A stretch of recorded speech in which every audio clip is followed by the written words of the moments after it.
What's going on? So let's talk about what happened today. Of course, Coinbase also recently announced Base, which is their L2 project, right? So their testnet actually went live today. So dApp makers that want to take advantage of Base can do so. But honestly, Base is just like a forked version of Optimism. It's using the same source code. So how is it different from Optimism right now? I don't actually know. I think it's basically the same chain. So it's really a win for Optimism. Less so on Coinbase part. Coinbase just wanted to be a fiat on-ramp system for Optimism and for Solana and for Ethereum, right? So I think that's the real reason why they want to do this, but it has helped Optimism quite a lot, including all the Optimism dApps, including their DEX. I just mentioned about DEXs. The biggest DEX within Optimism, Velodrome, sees record fees because there's just record volume. It's exploding right now, right? So that's good. That's good. So if you don't like Coinbase, you think this chain is going to fail, the one good thing that comes out of it is it brings more attention to a layer 2 like Optimism. So there is that. But in terms of the top L2s with the most accounts created, Optimism is right up there at number 2, just under Arbitrum. Arbitrum is also absolutely huge. Arbitrum is the biggest L2 right now, and Optimism is number 2. But there's no token yet for Arbitrum, so just keep that in mind. But you have others, like Immutable X is at number 3. Immutable X is also, I think, doing pretty well today. They are their own L2, but they're focused on Web 3.0 games in general, right? And there's many others out there. So looking pretty good.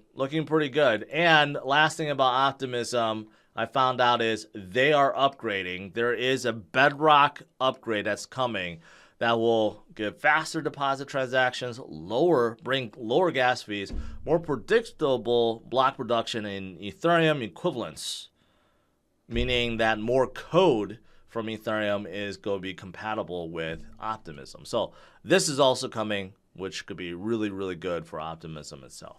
Second, Ethereum testnet successfully simulates Shanghai hard fork. A lot of people are very looking forward to this. Having the ability to unstake ETH, I think that's great overall. And plus, it gets rid of this mental block that, hey, now I could stake ETH without worry, right? Right now, only 14% of ETH is staked versus like 70% for other proof of stake chains. So that number could grow drastically from 14% to 50% to 70%. That's going to be a huge thing once it happens. I saw this. Ripple's key partner SBI is investing into a crypto lender called HashGrab. I guess Japan's security division or security commission is not so worried about lending projects like the SEC, but SBI is a big supporter of Ripple, so maybe there's going to be some kind of collaboration between Ripple and HashHub. We'll see. I'm waiting for Ripple to win that lawsuit. That's the biggest thing. We need Ripple to win that lawsuit against the SEC, not to pump up XRP, but to pump down Gary Gensler, if that makes sense. We need someone to fight back, and we need someone to actually win and put him in his place, right? So I'm still looking forward to that. This video is sponsored by RX. One of the game-changing trends that has been developing over the past few years is the emergence of DeFi. Despite gaining popularity only a few years ago, the DeFi industry is currently valued at over $10 billion. However, a recent study conducted by Grand View Research expects the decentralized finance market to grow even more, to an astounding $231 billion by 2030, expanding at a rate of 40% over the next 8 years. Although decentralized finance is growing rapidly, today's user experience is cumbersome and a nightmare to learn for some people. This is where RX comes in. RX is a software development company that specializes in simple, innovative, and secure DeFi solutions. RX began development in 2017 before officially launching to the public in 2020.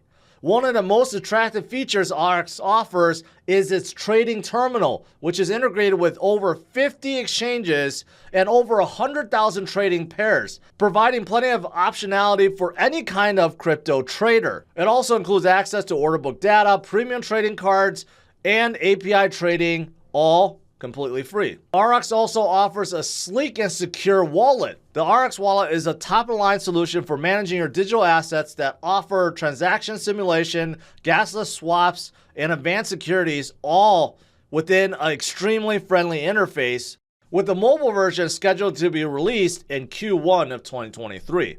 RX's mission is simple: to bring DeFi to the masses by simplifying the user experience. With over 70,000 users on their platform and 20,000 users on their wallet, it's clear RX is succeeding in their goal. As RX enters its growth stage, the company is now focusing on marketing and taking steps towards going public, which is an ambitious goal for any crypto project.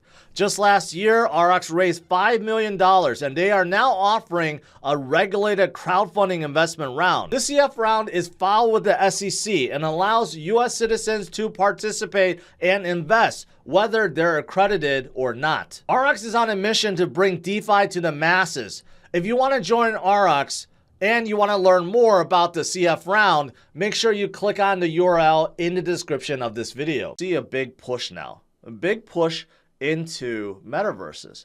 Just recently I covered this.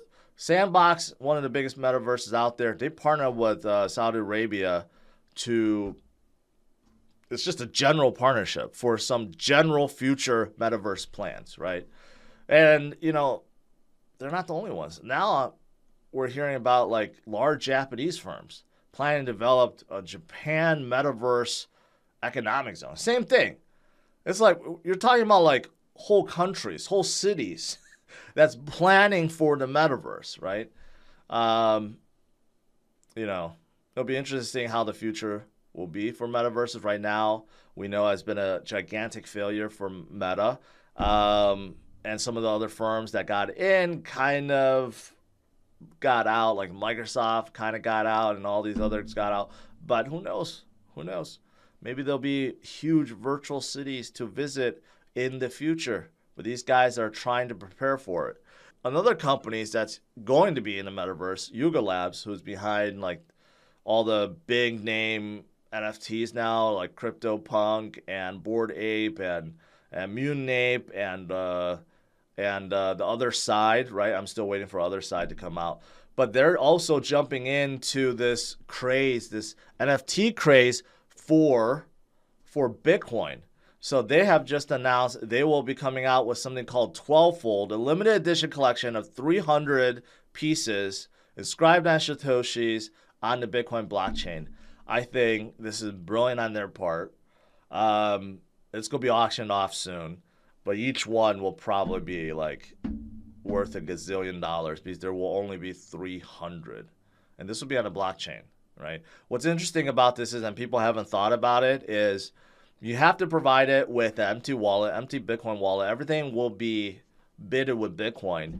And the reason why for this is because once you get the NFTs and subscribed on a Bitcoin or whatever SAT, and you got to make sure you don't use that, because if you do, let's say you end up using that SAT for like, I don't know, for network fees or something like that, you accidentally send it away, then you're sending away your NFT. So basically, you got to be very careful if you get a Bitcoin-based NFT that you don't actually send it away. Kind of interesting to think about.